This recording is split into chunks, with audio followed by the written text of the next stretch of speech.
দেশে আইনশৃঙ্খলা ও সার্বিক পরিস্থিতি ভালো হলে নির্বাচনে অংশ নেওয়ার কথা ভাববে জাতীয় পার্টি, জানিয়েছেন দলটির মহাসচিব। তিনি আরো বলেন, আগের মতো এই জাতীয় পার্টিকে ভাঙ্গা ও নিষ্ক্রিয় করার ষড়যন্ত্র চলছে।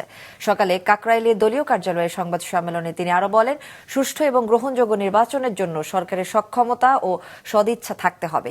তিনি অভিযোগ করেন, নির্বাচন কমিশন অনিবন্ধিত রাজনৈতিক দলগুলোর সঙ্গে কথা বললেও জাতীয় পার্টির সঙ্গে আলোচনা করছে না। জাতীয় পার্টিকে আগের মতোই ভাঙ্গা ও নিষ্ক্রিয় করার ষড়যন্ত্র হচ্ছে বলে অভিযোগ করেন শামীম হায়দার।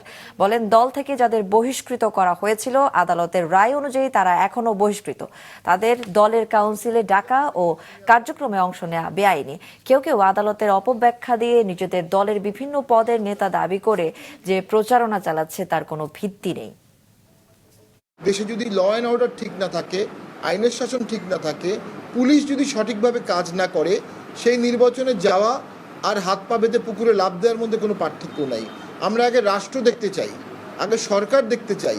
একটা নির্বাচনের সময় যে শক্তিশালী সরকার প্রয়োজন, উদার সরকার প্রয়োজন, লেভেল প্লেইং ফিল্ডের নিউট্রাল সরকার প্রয়োজন। সেই সরকারের দিকে যদি বর্তমান সরকার যায়, তাহলে আমরা অবশ্যই নির্বাচনের ব্যাপারে চিন্তা ভাবনা করব।